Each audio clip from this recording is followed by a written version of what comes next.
Oh, hello. Wait, I need to quickly get the bloody butter out. Anyway, hello.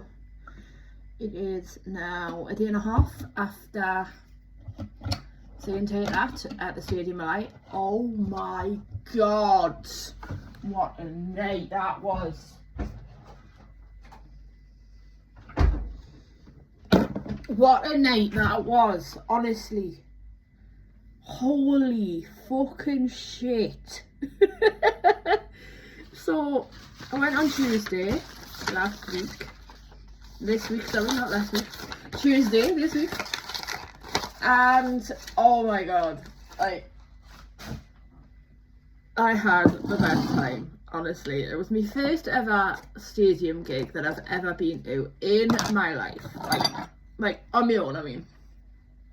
And I have to say, I don't know if I'll be doing it again if it's in the stadium. Wow. I don't know. Stadium gigs are like a whole different ball game to arena gigs. Getting home, I don't know where to start, if I'm being honest. So we'll start from the beginning. Right, so I essentially bought these tickets the day after coming back from Durham Pride on the Sunday. I'd gotten some birthday money off my mum, because it was my birthday on the 30th, so well, that's the day I was born. And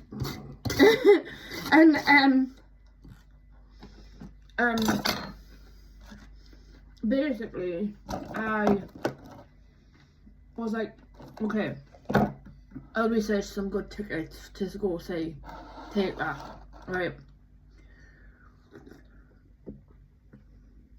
But one side of my brain was going, no, you have to save your money, you have to save your money, you have to save your money. And then another side was going, just fucking go, you're gonna regret it, you're gonna regret it, you're gonna regret it. And then I was looking on Twitter, I was looking on Ticketmaster. I think eventually I ended up on Ticketmaster. Then started going through a deep dive of, this is Marmite by the way. Then I eventually started going through like a massive rabbit hole of the different seats and stuff, and it was just I was like, you know what, just fucking go. And I ended up picking a seat, quite a good seat actually, in the middle. I would say definitely in the middle. So the Stadium of Light works a bit similar to St James's in the fact that you've got, it's like very big, very open, and you know, stuff like that. And basically it I ordered a seat U35 row 18 seat 211. yeah, that's it. Row 18 211. Yep. You know, I've never been to this. I've been to Sunderland a canny few times. You know, Sunderland's about 8 or 9 miles from here. I've stayed over in Sunderland a couple of times for like different theatre shows. I was gonna try and do that for this, but no, all of the hotels are just fully booked. Fully fucking booked straight away. Hang on, oh sorry, my tables decided to whatever. So yeah, all of the hotels were fully booked, and I was just okay, I don't know how I'm gonna get home. And then you know, I bought the ticket, then trying to figure out how to get home. Got the metro, obviously. Fucking hell. So I got the metro, and then got the metro to Sunderland. And then he sardines, nose pressed up the glass and everything, fucking mad.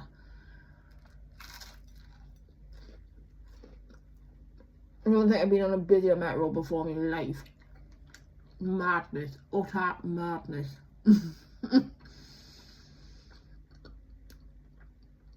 this was a lot for my sensory, for my senses, with his being autistic and stuff. But a lot of people can't handle like going to gigs like that. I was so determined to like go to see take that. Oh my god. So we got to St. Pierre's, which is technically closer to the Stadium of Light than the bloody Stadium of Light station is. Obviously man came up with that.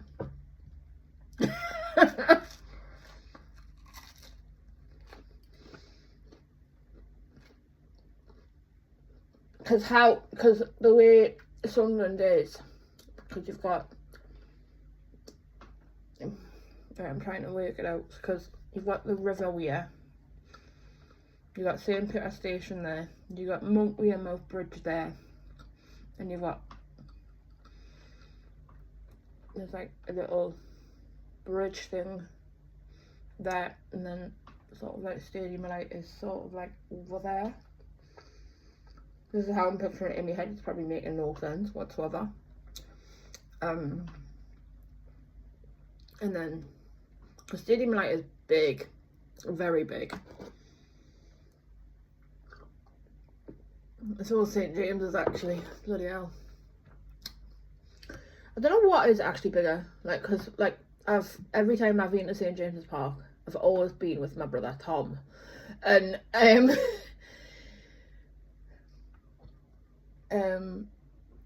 so I've seen Sam Fender there, I've seen Kings of Leon there. That was back in, oh, when did I see Kings of Leon? Fucking hell, about 2011, 2012, 2013, I can't remember. I've seen Ed Sheeran twice there. I feel like I have.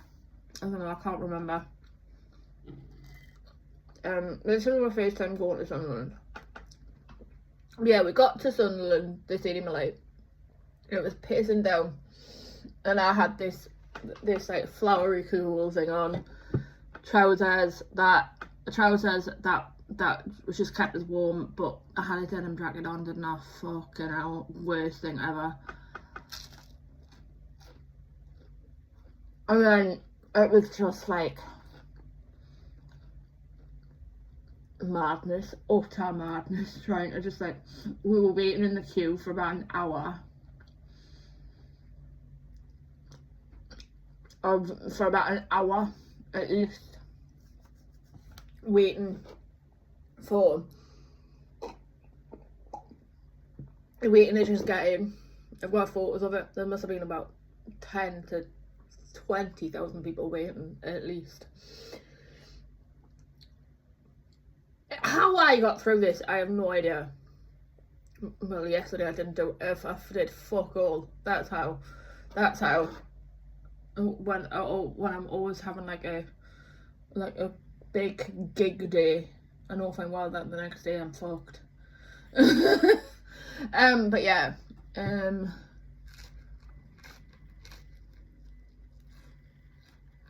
Yeah, so we're waiting in the queue for about an hour. And then we, got talking to a lot of people. I'm glad I was sitting, honestly. And then it started to fucking pour down. It was like bloody hailstones and everything. It was horrible. There was a deep, big black cloud. And it was hearing all the Macam accents going, like, they speak very differently over it, like, even though it's like 9 or 10 miles away. They speak so differently, like the way they speak, they pronounce that oohs and that oz. It's just very different. The accent is very different.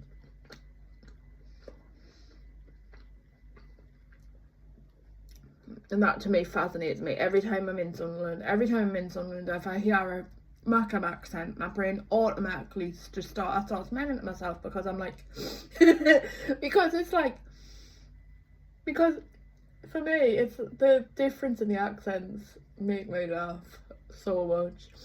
And And I'm not a big football supporter. So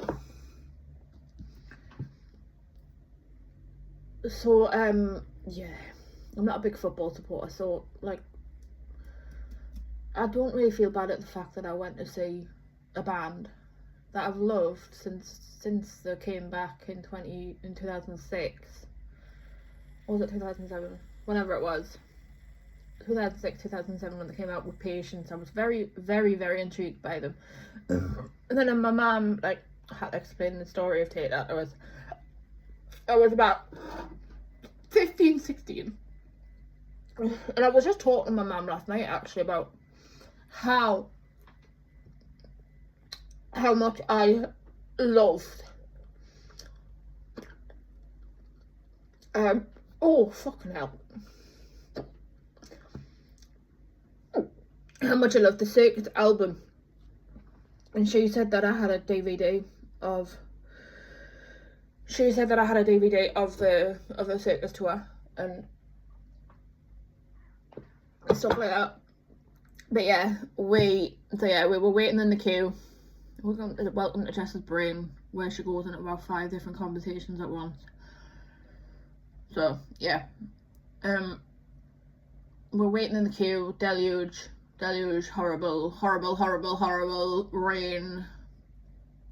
You can tell the Hottoms is coming next week because every mid-June without fail it rains. Every mid-June without fail it rains. Are we coming up to Thunder Thursday? Because Thunder Thursday, oh my god, when was Thunder Thursday? June 21st, Jess, come on. No, it wasn't. It was June 12th. Oh my god. It's Friday. It's fucking Friday. June 12th of June 2012. Fucking hell. Anyway, yes.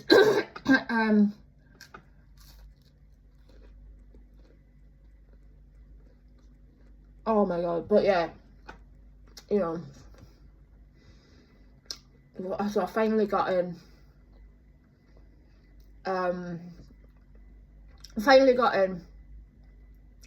Then I knew that this script we're going to be performing would completely miss Belinda Carlisle. I wasn't fussed about saying Belinda Carlisle, but I really wanted to say the script.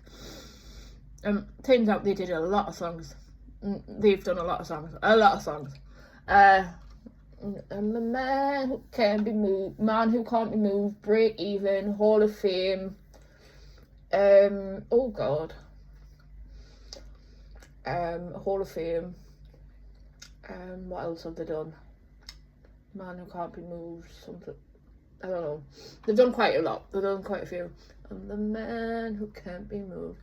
She's all laid up in bed with a broken heart.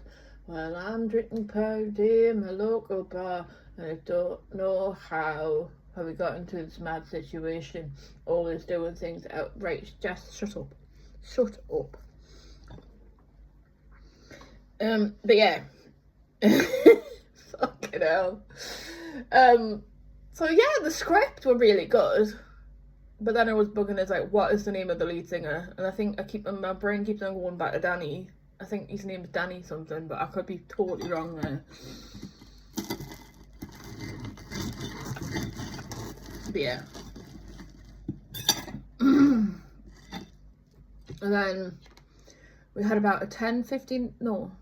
So they started at 7:30 and then finished it around 8:10ish.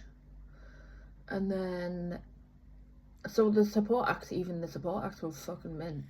And then the main stars came on. Take that. So as you walked in, when I walked in to the stadium, you saw like a hot air balloon with. You had like an inflatable hot air balloon with a cloud. You had like the B stage, which was, oh my god, honestly, this show was probably the most visually stunning show I have ever seen, without a doubt. So you had a hot air balloon with clouds on it, and then you had the B stage where it looks like a marquee of It looked like a marquee of like for when you were at a circus, and then you had like all the long bit. You had the long bit. What? Like the walkway bit, and then honestly, right, loads of balloons. It started off with like loads of circus tricks and dancers, and it started off with all of that, and then like they had like a, you know, like clowns and stuff, and then you saw the and then they had the balloons on the around the bay stage, and then bam, Take That came out, and I was like, oh my god. It's like, oh my god, this is actually happening.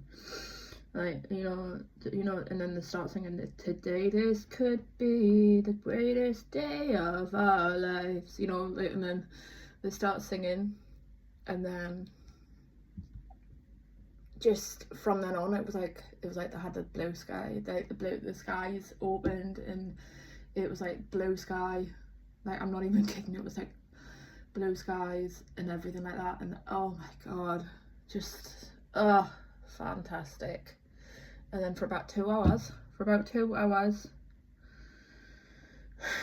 it was just magical, just sheer magic, just oh my god. There was a fucking mechanical elephant. There was a mechanical elephant when they were doing the garden. Like, fucking hell, man. Like, the amount of effort that's went into this show, I swear to God. Like, there was a fucking mechanical elephant. Honestly, probably about the same size as this fucking kitchen. Like, probably the same size as this bloody kitchen. Honestly, no words like, and all three of members of Take That, Mark Howard and Jason. Mark Howard and Gary. Fucking hell, man, Jess. Like, but honestly, it was like something, it was mental. The whole thing was just mental. Just the mechanical elephant in itself was just like, what am I watching? Like, what am I watching? Like, is this real? This whole thing, I was just like, oh my god, like, just the whole thing. Oh. And then there was just lots of pyrotechnics and trapeze artists, and then like tightrope walkers, and loads of dancers and acrobats, and oh my god, it was so magical. So my fucking button was right. My fucking button was right to go. Oh my god, just even thinking back on it, like, I think this is definitely going to be one of those things where I'll just be like, oh, that really happened, didn't it? That really happened. That did really happen. Bloody hell. It's just amazing, just the whole thing. But then getting back was horrible, because like by that point my feet were fucking numb, like feeling like jelly, because I was just exhausted and tired and running off adrenaline, and it took us about an hour and 15 minutes to get home from Sunderland, and there was like fucking queues, like massive queues on the metro and stuff. It was it was literally standing room only. So I got back at about midnight on Wednesday morning. So yesterday morning, very honestly, I knew it would be a late one. With it being in Sunderland. Oh god. But all in all, I loved it. All in all, I really, really enjoyed it. One of the best gigs I have ever been to.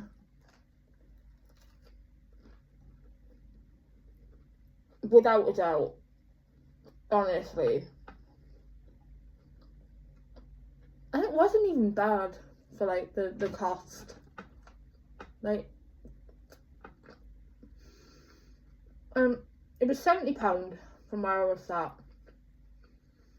So I was sat somewhere in the middle.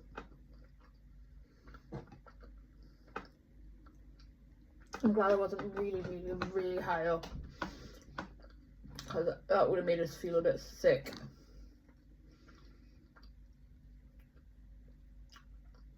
Maybe I'll do it again. Maybe I will do it again. But maybe a bit more forward planning next time, I think. Just a bit more forward planning next time, I think. And then, yeah, I'm not going 9 days before. Sometimes the most impressive, I think my biggest lesson here is sometimes you just gotta just press the fuck it button, man. Just press the fuck it button and just go. Because what's the worst that's gonna happen? I mean, my love for live music, it's just, oh, honestly. You got all the classics, like, and basically, like, I remember watching the service on YouTube and just knowing that I wanted to say them, but something, my brain was just putting it off and putting it off and putting it off. Oh no, I'm not that big of a fan. I'm not paying that much money to see them.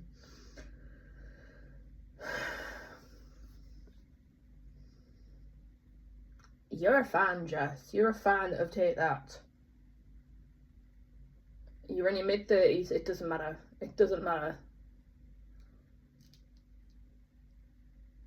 It's just worth it just to see the mechanical elephant, honestly. Anyway. I'm gonna upload this.